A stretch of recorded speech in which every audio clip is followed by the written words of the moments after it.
Good morning, everybody. Good morning. This morning we will be dealing with the Book of Esther in our Bible, Black Theology and Bible class. That's right.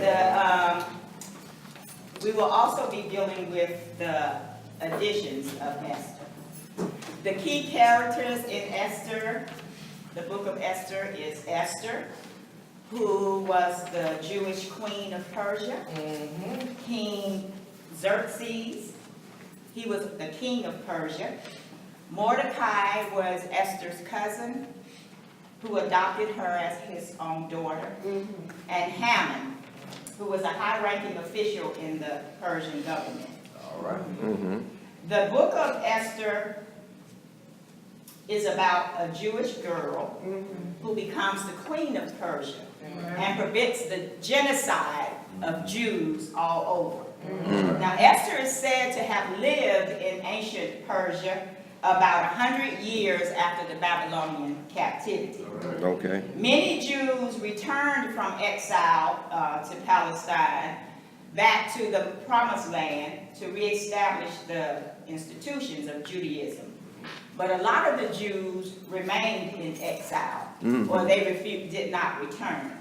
Okay. The story of Esther centers around the black Jews who had not returned to Jerusalem, their homeland, but was living lives in a foreign land where their ancestors had been exiled to earlier. The mass of the people preferred the easy, lucrative life under Persian rule. They preferred the comfort, of the outside land to coming back to the Promised Land to work hard to rebuild God's kingdom. And Esther and Mordecai were also among those that did not return. But nevertheless, God, he did not forsake them. Well, I'm going to read a little quote out of the BCN Bible Study Workbook. While Ezra and Nehemiah had their calling to minister amongst the returned remnant in Jerusalem, Esther was an instrument of God among the more numerous Jews who did not wish to return home, but remained in Babylon, now controlled by the Persians. The intrigues of Esther center around helping to overthrow a genocide plot against her black brothers and sisters. Well, The Book of Esther is a strongly nationalistic, non-accommodationist story. well, Her personage is similar to that of Moses, who was raised under the nose of the oppressor. Yet his unity with his kinspeople was the overriding motivation of his life. well, And here we see the same thing with Esther in the Persian palace. If everyone remembers, Moses was raised by someone in the palace, right under the Pharaoh's nose, right? Right. And that was God's divine will to do that. And we will see that the Book of Esther is very similar to that. I mean, Esther was a Jew, and she was under disguise. And when we see the actions that took place in order for Esther to keep her people from being killed and destroyed, we will see a great semblance between the story of Moses and the Book of Esther. all right, okay. Okay, now the Book of Esther has two sources. Okay, I don't know what Bible most people have in here. We use the Jerusalem Bible. The first source is the Book of Esther, and then the second source is Esther with additions. Now the Hebrew Bible does not mention God at all. My Lord. But the whole plot, even when you read the book, you can see that God was still protecting the black nation Israel. Now the Jerusalem Bible, which we use, contains the Apocrypha, and it also contains the additions to Esther. All right. Many people, I would say probably some of us too, white folks, some of us ignorant black people, we were uncomfortable with the fact that the Hebrew Book of Esther did not mention God. So the additions were added, providing important prayers to God from Esther and Mordecai. All right. God was mentioned in the editions over 53 times. The Greek editions to the Hebrew text of Esther, they are accepted by the Catholic Church and the Orthodox churches, but not by the Protestant church. Well, The editions of Esther consist of 6 extended passages, that's 107 verses, and it has been added throughout the Book of Esther in various places. well, Esther is a part of the Protestant Bible. It is a part of the original Old Testament. But if you don't have the Bible that contains the Apocrypha, you will not see the additions. well, Now, I'm not certain if everyone knows what the Apocrypha is, but actually it was a set of books that were not considered authoritative or divinely written. And the Protestant churches did not accept them into the canon of the Bible. well. All right, teach now. Teach now. Teach. But later, at the Council of Trent, the Romans actually did go back and canonize a large part of the Apocrypha. So we, as Black Christian nationalists, we believe in the Apocrypha. They left out a lot of stuff, and a lot of it was due to how they wanted us to interpret the Bible, but we have the true meaning of the Bible. Well, all right, sister. Now, like I said, this story is about the genocide of the Jews, or the attempted genocide of the Jews. Well, Now, we're going to talk about that actual plot. From other black Jews. Okay. Now, Esther pretty much, she gains a very powerful position as Queen of Persia. Now, King Xerxes, okay, got it. He had a feast that lasted over 180 days. Now, on the last day, while he was in high spirits, feeling good on the wine,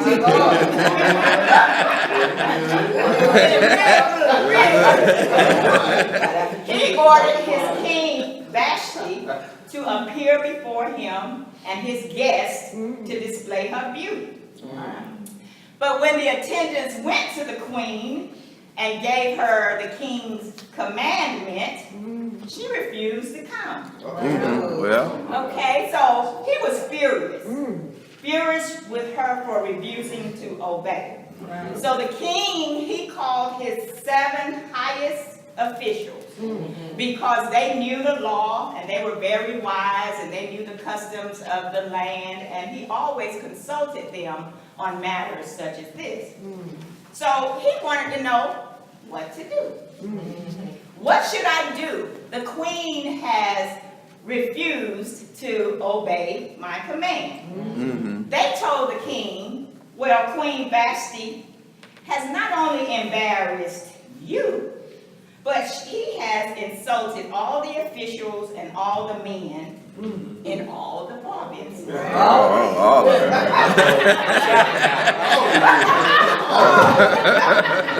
This thing has to be nipped in the bud. It has to be nipped real fast. All of the men. One of them said that if all the women of the empire heard that the king's commandment had been refused, if that got out to the women, they would despise their husbands, which would cause many problems in the kingdom. Oh, yeah. They advised the king to write a law forbidding the queen from ever seeing him again, and to bestow that title to someone else that was more worthy, someone that would respect him. So he got rid of the queen. He got rid of her. And he sent letters to all the provinces stating that husbands should have complete control over their wives and children. My Lord.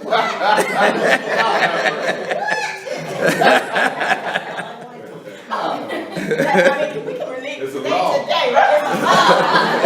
He made it a law. They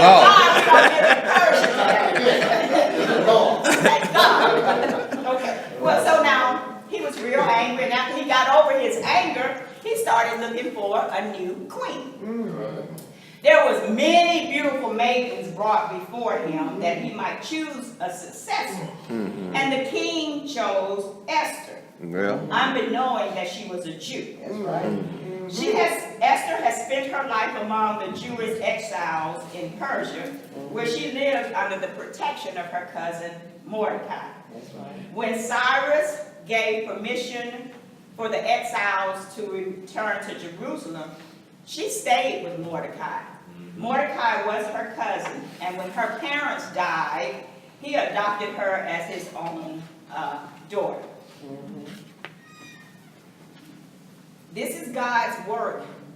This is his divine plan that's starting to unravel. Okay, Mordecai, he was like, I guess maybe a gatekeeper or something like that. So he was always outside the gate of the palace.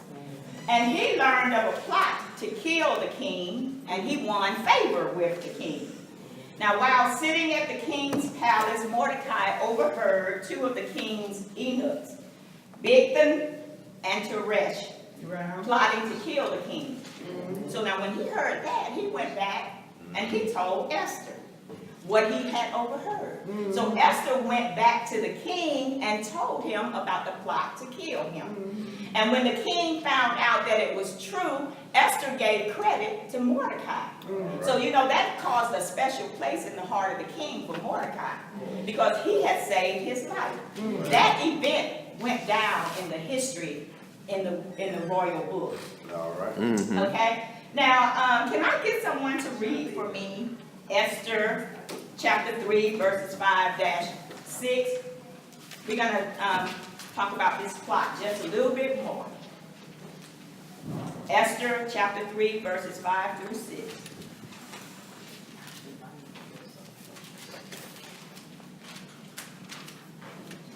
Okay. Start with 4. That was 5. 5 and 6. When Haman had seen for himself that Mordecai did not bow or prostrate himself before him, he was seized with fury. Having been told what race Mordecai belonged to, he did not be content with murdering Mordecai, but made up his mind to wipe out all the members of Mordecai's race, the Jews throughout the empire of, I don't know what that is, Ahasuerus. That's good enough. Okay, so the fact that Mordecai did not bow down to Haman made Haman furious. Okay, so he hated Mordecai so much. There was like a power struggle going on between Mordecai and Haman. Now, if you remember back in the Bible, Haman was was one of the people that descended from the Amalekites. The Amalekites was the people that attacked the Israelites when they were delivered out of Egypt. And so God said, I will make them your enemy for all time. So there was a power struggle going on between them. And Mordecai would not bow down to Haman. So when Haman realized that Mordecai was not going to bow down to him, he said, I will not only kill Mordecai, I'm going to go even a little further. I'm going to kill all the Jews. So that's what he set out to do. So pretty much he went to the king and asked the king to destroy all of the Jews. All right. That will be found in Esther 3 chapter 3 verse 10. If I could get someone to read that for me. The king took his signet ring off his hand and gave it to Haman, son of Hammedatha, the Agagite, the persecutor of the Jews. Keep the money, he said, and you can have the people too. Do what you would like with them. Wow. So Haman went to the king and he said, Your Majesty, there are some people who live all over your kingdom and won't have anything to do with anybody else. they have customs that are different from everyone else's, and they refuse to obey your laws. Now, you tell the king you got people out there that's refusing to obey your laws, he don't really want to hear any of that. He doesn't even want to tolerate that. So Haman says, we would be better off to get rid of them.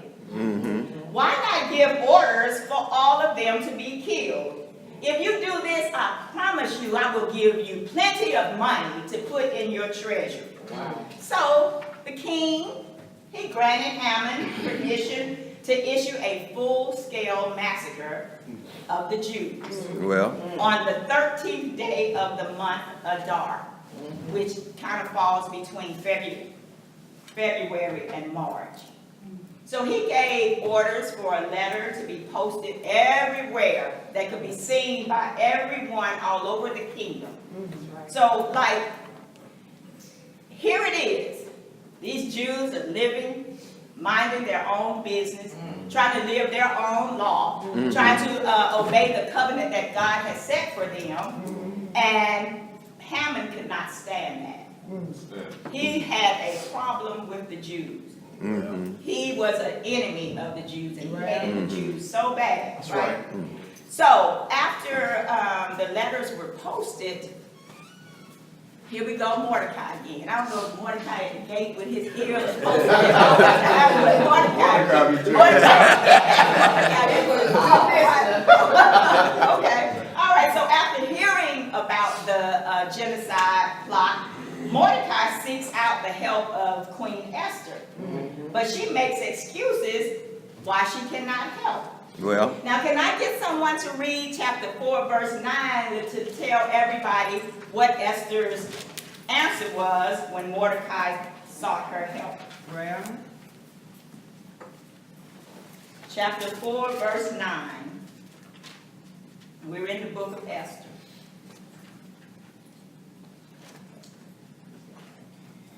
Oh, It starts with Hattach. Hattach came back and told Esther what Mordecai had said. And she replied with the following message for Mordecai.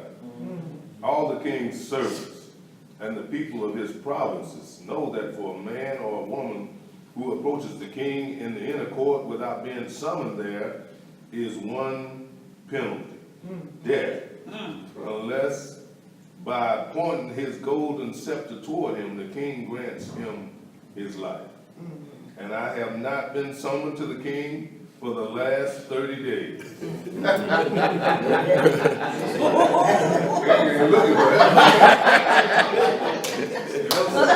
Okay, so, all right, so when Mordecai heard about the letter, he tore off all his clothes. well, And he put on sackcloth, right? And so did all the other Jews that had read the letter. So Queen Esther's servants came back and told her what they saw Mordecai doing. And so she was saying to herself, what is that fool out there doing? Can you go back to him and ask him, what is he doing? So when they went back to Mordecai, he sent a copy of the letter. And that's when he asked for her help. And that's when she sent back saying, no, if I go to the king, he's going to kill me. Esther, at that point, had kept her Jewish heritage a secret. She was worried about being put to death. well, She was thinking only of herself at that time. Now, she was a little doubtful, but I guess she had to be brought to her senses. Sometimes you have to do what's necessary for the liberation of black people and not think about the consequences. well, that's right. Here at the Shrines of the Black Madonna, we realize that there is nothing more sacred than the liberation of black people. Well. And that sometimes we have to do things that we would not ordinarily do. Well, teach us. Sometimes we have to move out of our comfort zone and do things that are necessary, that are sacrificial, to rebuild the kingdom of God. Well, Now, we can relate to that right here in the church. You know, people are afraid that they are going to lose their jobs, and heaven forbid you go tell them, oh, I'm a member of the Shrines of the Black Madonna. You know, we try to keep all of that secret. So we come here on Sundays, we might come to a meeting, but when we go to work, you'd be surprised how many people do not even know that we're members of the Shrines of the Black Madonna. But here I tell you that we should be proud that That's we right. are members of the Shrines of the Black Madonna. That's right. We have an understanding that nobody else has. And it is our job to take it out so that all the people will know what we know. well, Mordecai, he still expected Esther to help his people. Now, Esther talking about, oh, he might kill me, but we're talking about the survival of the race, the survival of the nation. Okay, so this is bigger than Esther. well, So when he got Esther's answer, he sent a reply back to Esther. Now, what was his reply to Esther? We will find that in chapter 4, verses 13 through 14. If I could get someone to read that for me. Let's start with do not, about these words. These words.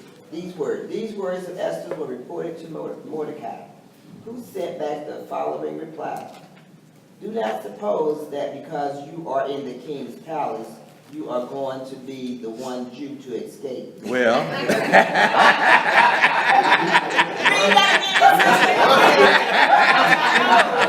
Do not suppose that because you are in the king's palace, you are going to be the one Jew to escape. well, Wow, well, that's deep, isn't it? Yes, right.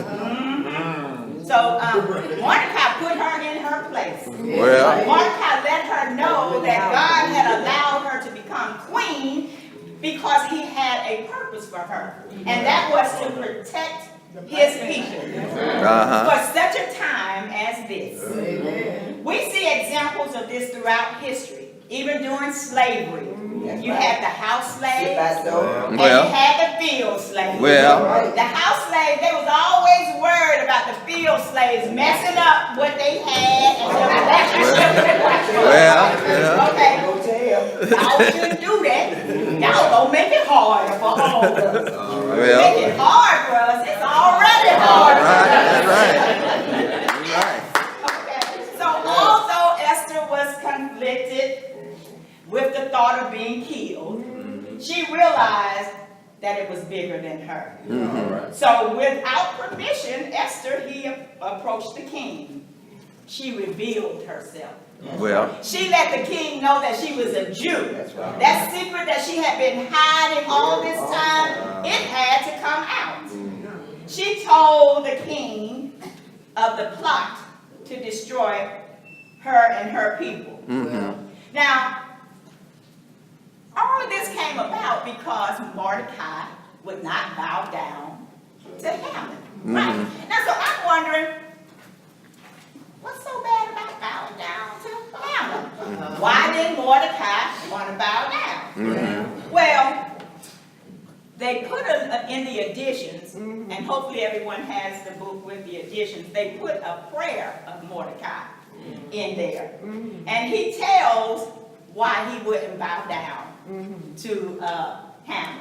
And he said it's not because of insolence, it's not because of arrogance, it is because I put no man before you. well, Okay? Well. So here at the Shrines of the Black Madonna, we bow down to no man. Well. We put no one in charge of before God. Well. God directs our lives. Well. You know what I'm saying? So I wouldn't have bowed down to him either. That's You know, right. He was saying I would not put the safety of Israel at hand, but I just got to show him that no man comes before you. And Well. I guess he had enough faith in God that he knew if he did this, that God was going to help him. Well. So even though we don't hear no mention of God, God is at work. That's right. Well, amen. He All right. is at work. Okay, so can I have someone read Esther 4, 12 through 14?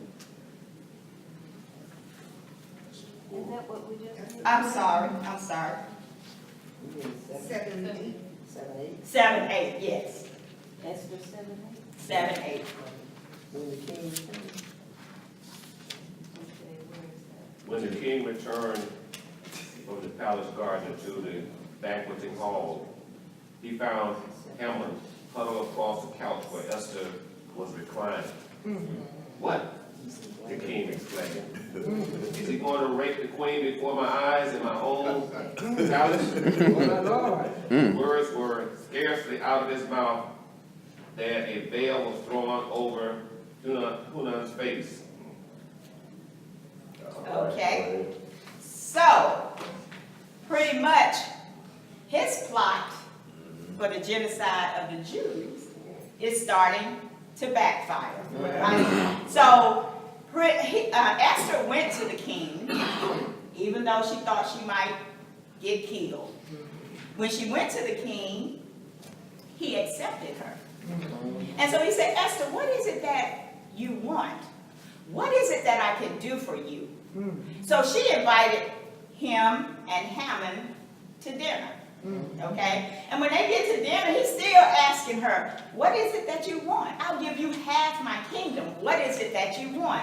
So she tells him, well, just return back the next day for another feast, and I will tell you what I want. Okay? So when they go back, then he asks her again.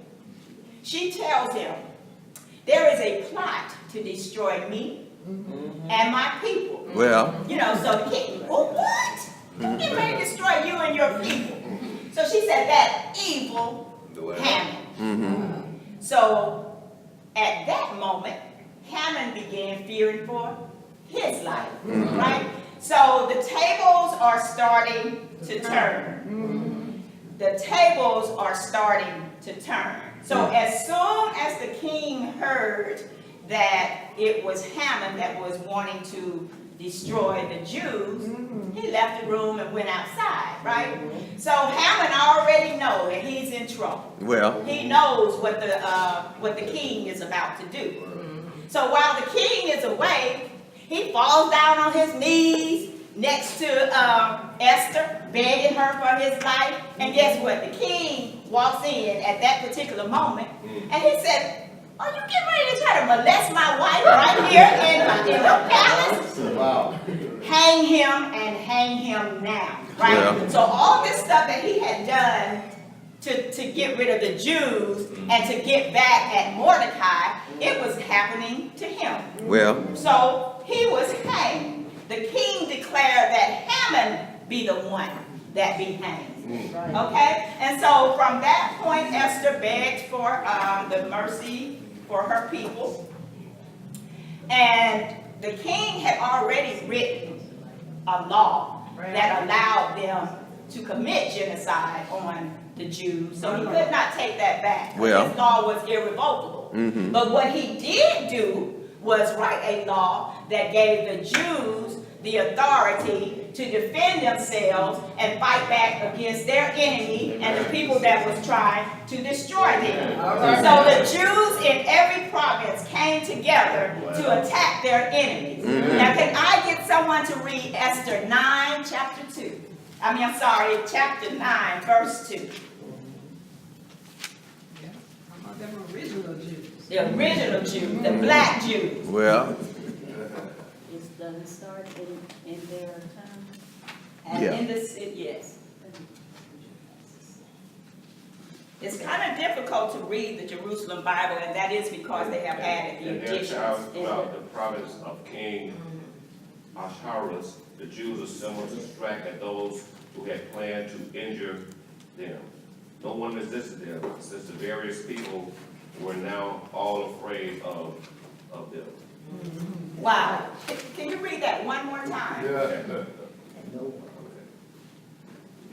Starting with everyone. Okay.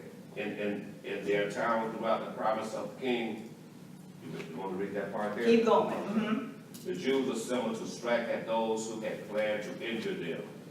No one resisted them, since the various people were now all afraid of them. Afraid of the Jews. Right? Afraid of the Jews. So here it is. The Jews have come together, and I guess they have realized that it is due or die. Well, And they had to do in order to survive. that's right. Basically, to me, this shines a different light on the Bible and on the Jews. It shined a different light in terms of how they dealt with their enemies. Well, Now, in the Bible, it's in chapter 9, verses 5 through 12, it tells us how the Jews dealt with their enemies. Can I get someone to read for us chapter 9, verse 5 through 12? So the Jews struck down all their enemies with the sword, with resulting slaughter and destruction, and worked their will on their opponents. In the citadel of Susa alone, the Jews put 500 men to death, notably my Lord. whoever Dolphin, Aspata, Yes, him. Porata, Go ahead, sister. Go ahead. Him. Parmasata, Arisa, All right. Keep on going. the 10 sons of Hamad, sons of Hamadutha, the persecutor of the Jews, but they took no plunder. Well, No plunder. no plunder. No plunder. That's what you said through 12, right? Through 12. The number of those killed in the citadel of Susa was reported the same day of the king, who said to Queen Esther, "In the citadel of Susa, the Jews have killed 500 men, also the 10 sons of Haman, who, what must they have done in the other provision of the realm? Tell me what you request. I grant it to you." To you. Amen. Well. Okay, so here we see the Jews destroying their enemies. Now, like I said, this shined a different light on how the Jews dealt with their enemies. They're not being shown as the passive nation that was always being taken into captivity. Well. Oh, woe is me. Right. God will deliver us. At this point, they realized they had to do or die, and they was willing to do whatever was necessary Well. to save their people. That's right. They stood up and they fought for their survival. Well, They were trying to destroy them. They was trying to destroy the identity of the Jews. And the Jews finally realized that they had to stand up for the sake of the covenant, for the sake of preserving their identity. A lot of people think that the Bible is all about being passive. well, No, it's But not. the Bible is a nationalistic history of God's relationship to the black nation Israel. The Jews were fighting against oppression. well, And the people who read the Bible well, had the nerve to feel uncomfortable about the Jews fighting for their survival. Right. Well, do we care? No. No, we don't. As a Christian church, we know that our survival, that nothing is more important than the survival of black people. well, Okay, so, woo, she like, they was feeling that, you know, they killed, what, about 500 people. So Esther went back to the king, he said, can we do this one more day? The king said yes. So they went back and they did it for a second day. Well. And they came back and reported, I think they reported that they had killed, what, 75,000 people. My Lord. Yeah, so here it is, the Jews, they ain't being taken captive no more. Well. They ain't being destroyed no more. Well. He said, we're going to stand up because God is on our side. That's right. And that's why God is not mentioned in this Bible, because sometimes violence has to take place Yes. in order for God's kingdom to be rebuilt. That's right. well, all right. So after they had killed their enemies, okay, then they had the Feast of Purim. That's right. Well, Now the Feast of Purim, it originated from the Esther, Mordecai, God, victory for their people.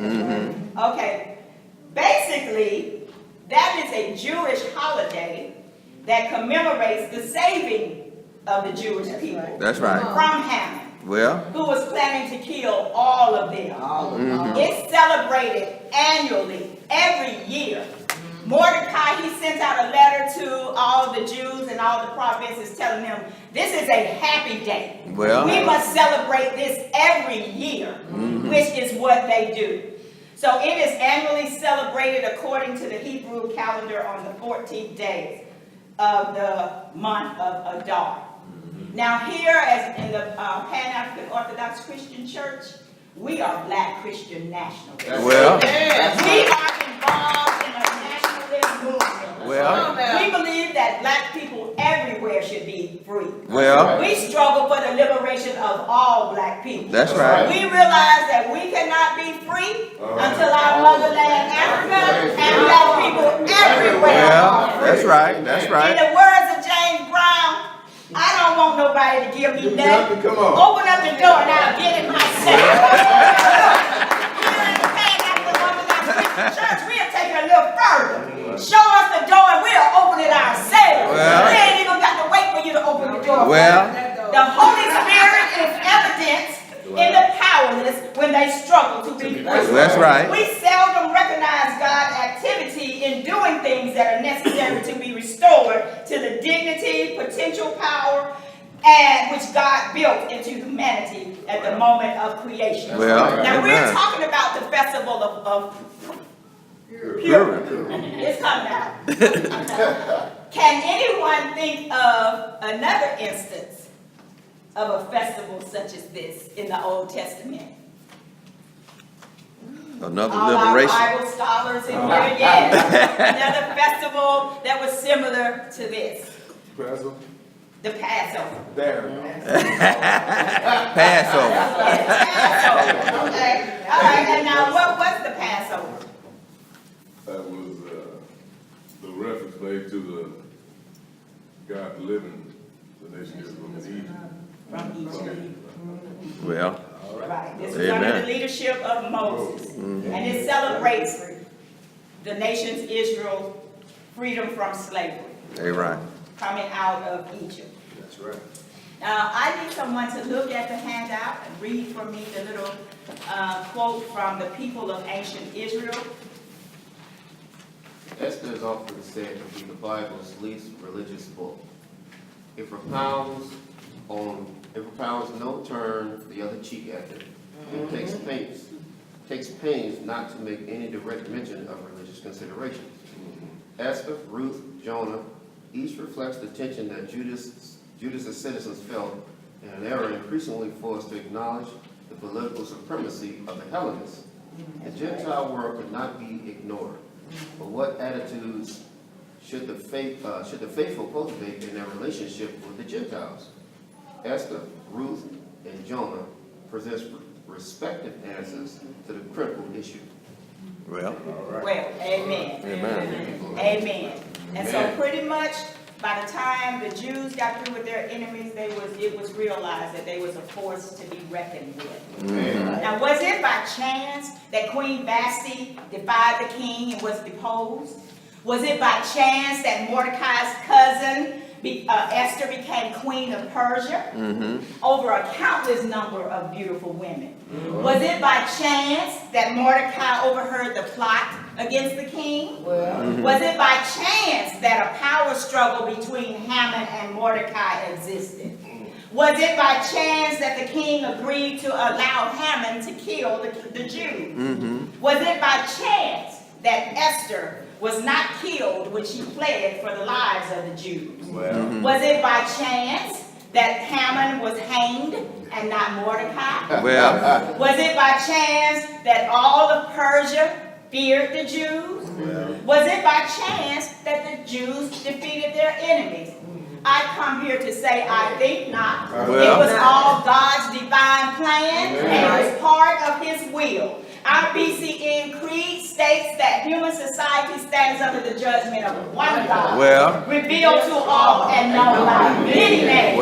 His creative power is visible in the mysteries of the universe, in the revolutionary Holy Spirit, which will not long permit men to endure injustice, nor have shackles of bondage in the rage of the powerless when they struggle to be free. And in the violence and conflict, which even now threaten to level the hills and the mountains.